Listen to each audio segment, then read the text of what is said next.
नमस्कार विद्यार्थीगण। हम क्रिया और काल के बारे में पढ़ रहे थे, जिसके अंतर्गत हमने क्रिया के बारे में पढ़ा था। आज हम काल के बारे में पढ़ेंगे। क्रिया के अंतर्गत हमने क्रिया एक परिभाषा पढ़ी थी, धातु के बारे में पढ़ा था, धातु के भेद हमने पढ़े थे। क्रिया के भी दो प्रकार की होती है, एक तो क्रम के आधार पर, दूसरी होती है वो प्रयोग के आधार पर। क्रम के आधार पर दो भेद हमने पढ़े थे, सकर्मक क्रिया और अकर्मक क्रिया। और प्रयोग या रचना के आधार पर क्रिया के 5 भेद होते हैं, जिनमें हमने सामान्य क्रिया, संयुक्त क्रिया, नाम धातु क्रिया, प्रेरणार्थ क्रिया और पूर्वकालिक क्रिया के बारे में पढ़ा था। आज हम काल के बारे में पढ़ेंगे। काल काल किसे कहते हैं? तो काल का अर्थ क्या होता है? समय होता है। काल किसको कहते हैं? समय को कहते हैं। क्रिया किस समय हुई है, इसका ज्ञान उसके काल से ही होता है। तो काल की क्या परिभाषा होगी? काल की परिभाषा होगी कि क्रियाओं के जिस रूप से हमें कार्य के संपन्न होने के काल यानी समय का ज्ञान होता है, उसे काल कहते हैं। यानी क्रिया है वो किस समय में हो रही है, क्रिया है वो किस समय में हो रही है, उसी को हम क्या कहेंगे? काल कहेंगे। तो क्रियाओं के जिस रूप से हमें कार्य के संपन्न होने के काल का ज्ञान होता है, उसे काल कहते हैं। जैसे पार्थ ने पत्र लिखा, लिखा इसमें ये हुआ है कि लिखा, यानी क्रिया किस काल में हो रही है? भूतकाल में हो रही है। यानी इसमें बीते हुए समय का बोध हो रहा है, और बीते हुए समय का बोध होता है, उसे कौन सा काल कहते हैं? भूतकाल। दूसरा देखो, पार्थ पत्र लिख रहा है, इसमें नाम है लिख रहा है, यानी ये कार्य तो अभी हो रहा है, तो चल रहे समय का बोध हो रहा है, इसमें ये कार्य अभी हो रहा है, वो केवल लिख रहा है। तो चल रहे समय का बोध होता है, उसे वर्तमान काल कहते हैं। और तीसरा है पात्र पत्र लिखेगा, उसने अभी तक लिखा नहीं है, लिखेगा, यानी आने वाले समय का बोध हो रहा है, और जो आने वाले समय का बोध होता है उसे भविष्यकाल कहते हैं। ठीक है, तो हमें सबसे पहले काल की परिभाषा याद रखनी है। काल किसे कहते हैं? काल कहते हैं समय को। और क्रिया के जिस रूप से हमें कार्य के संपन्न होने के समय का ज्ञान होता है, उसे काल कहते हैं। यानी समय का ज्ञान हमें किससे होगा? क्रिया से होगा। किससे होगा समय का ज्ञान? समय का ज्ञान है वो क्रिया से होगा। जैसे पत्र लिखा, लिखा क्या है? क्रिया है। लिख रहा है, लिख रहा है, ये भी क्या है? क्रिया है। लिखेगा, लिखेगा, ये भी क्या है? क्रिया है। लेकिन इसी क्रिया से हमें समय का बोध हो रहा है। लिखा, लिखा मतलब बीते हुए समय का बोध हो रहा है, यानी भूतकाल हो गया। लिख रहा है, लिख रहा है, यानी चल रहे समय का बोध हो रहा है, यानी वर्तमान काल की बात हो रही है। और पत्र लिखेगा, लिखेगा, यानी आने वाले समय का बोध हो रहा है। तो इस कहने का तात्पर्य है कि समय का ज्ञान है हमें क्रिया के माध्यम से होता है, और क्रिया के माध्यम से जब कार्य संपन्न होता है, उस समय का जो बोध होता है, उसे ही हम क्या कहते हैं? काल कहते हैं। तो काल के भेद, काल के कितने भेद होते हैं? काल के 3 भेद होते हैं। कितने भेद होते हैं? 3 भेद होते हैं। कौन कौन से? वर्तमान काल, भूतकाल और भविष्यत काल, ये 3 भेद होते हैं। सबसे पहले हम पढ़ेंगे वर्तमान काल। जैसे कि हमने अभी पढ़ा है कि जो कार्य हो रहा है, यानी जो समय चल रहा है, उसे हम क्या कहते हैं? वर्तमान काल कहते हैं। तो क्रिया के जिस रूप से हमें कार्य के चल रहे समय में होने का ज्ञान होता है, उसे वर्तमान काल कहते हैं। यानी जो कार्य हो रहा है, उसका जो हमें ज्ञान हो रहा है कि कार्य तो क्या है? चल हो रहा है, और उससे किस समय में हो रहा है वो कार्य है, जो वो समय का ज्ञान कराता है या बोध कराता है, उसे ही वर्तमान काल कहते हैं। जैसे उदाहरण के माध्यम से समझते हैं। माली पुष्प चुन रहा है, चुन रहा है, यानी यहाँ पर रहा है, यानी चल रहे समय का बोध यहाँ पर ये क्रिया करवा रहा है। क्या? रहा है। रहा है शब्द है, इसी के माध्यम से पता चल रहा है कि कौन सा समय है। पुष्प तितलियां मंडरा रही हैं, रही हैं, ये शब्द है, ये हमें समय का बोध करा रहे हैं। तो रहा है, रही है, ये क्या है? क्रिया हैं। और ये क्रिया किसका बोध करवा रहे हैं?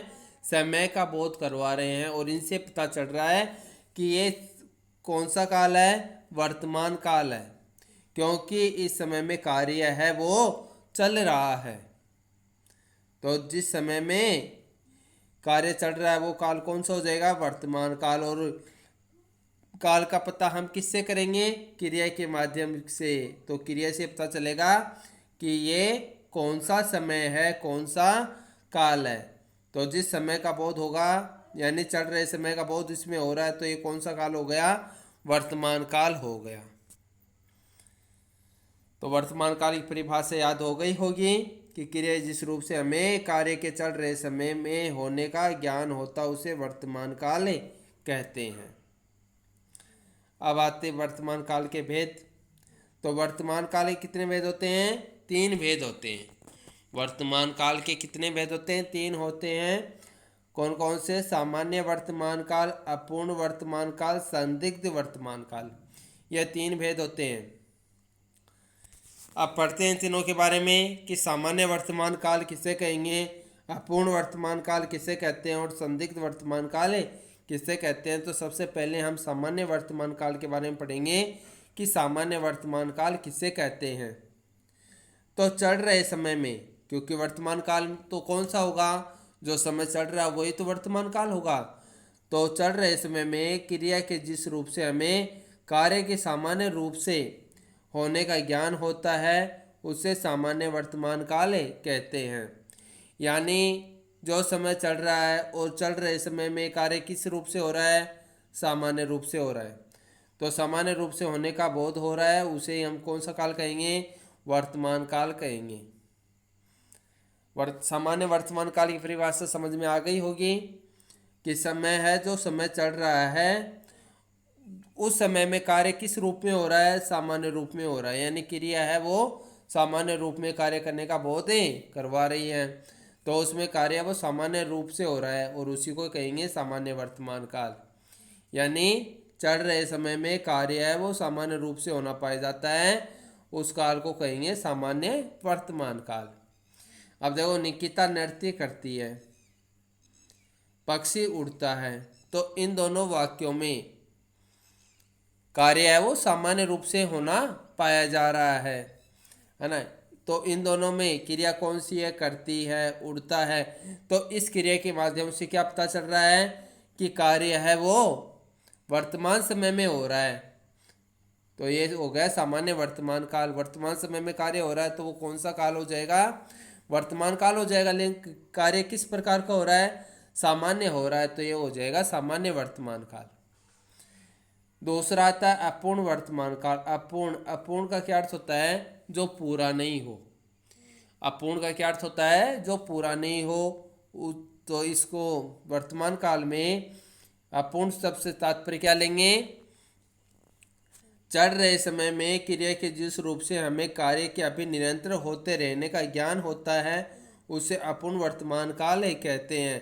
कहने का तात्पर्य है इस अपूर्ण वर्तमान काल में कार्य पूरा नहीं हो रहा है। क्या हो रहा है कि निरंतर जारी रहने का भाव हो रहा है। जो समय चल रहा है उस समय चलने में कार्य के निरंतर होने का ज्ञान हो रहा है। यानी कार्य अभी पूरा नहीं हो रहा, कार्य क्या है? निरंतर जारी है। तो जो समय चल रहा है उसमें कार्य है वो निरंतर रूप से जारी रहने का बोध हो रहा है, उसे कहेंगे अपूर्ण वर्तमान काल। बाढ़ राहत कार्य अभी भी चल रहा है। यानी ये कार्य अभी समाप्त नहीं हुआ। मेरठ में नौचंदी मेला चल रहा है, यानी ये भी अभी समाप्त नहीं हुआ। तो चल रहे समय में कार्य के निरंतर जारी रहने का भाव होता है ना, वहाँ पर कौन सा काल होगा? अपूर्ण वर्तमान काल होगा। इसमें चल रहा है दोनों ही में एक से शब्द आ रहे हैं। दोनों ही किसके बोध करवा रहे हैं? क्रिया है, दोनों ही चल रहा है यानी चलना क्या होती है? क्रिया होती है, लेकिन इसमें रहा है, चल रहा है। तो कहने का तात्पर्य इसमें कौन से समय का बोध हो रहा है? वर्तमान समय का बोध हो रहा है। तो इसमें अभी कार्य पूरे होने का भाव नहीं हो रहा, चल रहा है, यानी जारी रहने का भाव इसके अंतर्गत है, इसलिए हो जाएगा अपूर्ण वर्तमान काल। तीसरा था संदिग्ध वर्तमान काल। संदिग्ध का क्या अर्थ होता है? संदेह होता है। संदिग्ध का क्या अर्थ होता है? संदेह। तो चल रहे समय में क्रिया जिस रूप से हमें कार्य के होने के विषय में संदेह उत्पन्न होता है, उसे संदिग्ध वर्तमान काल कहते हैं। यानी कार्य जो हो रहा है, क्रिया हो रही, क्रिया के अंतर्गत कार्य तो होगा ही, क्रिया हो रही यानी किसी काम को करना ही क्या होती है? क्रिया होती है। तो क्रिया होगी, क्रिया के अंतर्गत कार्य होगा। तो कार्य जो होगा उसमें संदेह होता है, संदेह होता है, उसी को कहेंगे संदिग्ध वर्तमान काल। यानी वर्तमान काल में चल रहे समय में, चल रहा समय कौन सा होगा? वर्तमान काल। तो वर्तमान काल में जो कार्य हो रहा है उसमें क्या पाया जाता है? संदेह पाया जाता है, तो उसे कहेंगे संदिग्ध वर्तमान काल। ठीक है, वर्तमान काल में कार्य तो हो रहा है और कार्य के होने में क्या हो रहा है? संदेह उत्पन्न हो रहा है, और उसे कौन सा काल कहेंगे? संदिग्ध वर्तमान काल। लोग धरना देकर जा चुके होंगे। अब इसमें देखो, लोग धरना देकर जा चुके होंगे, यहाँ पर होंगे शब्द संदेह करवा रहा है। यदि इसको ऐसे लिखते हैं, लोग धरना देकर जा चुके हैं, तो भी संदेह नहीं होता, लेकिन इसमें होंगे शब्द लिख दिया। अब होंगे यानी इसमें संदेह हो रहा है कि गए हैं या नहीं गए, एक संदेह हो रहा है, इसमें आशंका जताई जा रही है कि लोगों ने धरना दे रखा है और वो जा चुके होंगे, यानी उसमें अभी तक ये नहीं है कि वो चले ही गए, जा चुके होंगे, तो इसमें संदेह हो रहा है। अब तक बांध बन चुका होगा, अब तक बांध बन चुका होगा, तो इसमें देखो चुका होगा, इस शब्द के अंतर्गत एक संदेह हो रहा है कि बांध बन चुका होगा, यानी अभी इसमें संदेह हो रहा है कि बांध बन गया या नहीं बना। तो इस भ्रम की स्थिति में है कि बांध बना या नहीं बना, तो एक संदेह लगाया जा रहा है कि बांध बन चुका होगा। तो जहाँ पर भी आपको वाक्य के अंत में होगा, होगी, होंगे शब्द दिखाई दे, वहाँ पर कौन सा काल होगा? संदिग्ध वर्तमान काल होगा। ठीक है, और जहाँ पर भी आपको वाक्य के अंत में रहा है, रही है, रहे हैं शब्द दिखाई दें, तो वहाँ पर कौन सा काल होगा? अपूर्ण वर्तमान काल होगा। तो यहाँ पर इन वाक्य के अंतर्गत लोग धरना देकर जा चुके होंगे, अब तक बांध बन चुका होगा, इन दोनों वाक्यों में संदेह हो रहा है, और संदेह होने का कारण कौन सा काल हो गया? संदिग्ध वर्तमान काल। और ये कार्य किस समय में संदेह जताया जा रहा है? वर्तमान समय में। वर्तमान समय में इन कार्य के होने में संदेह जताया जा रहा है, इसलिए होगा संदिग्ध वर्तमान काल। वर्तमान काल के बारे में समझ में आया होगा।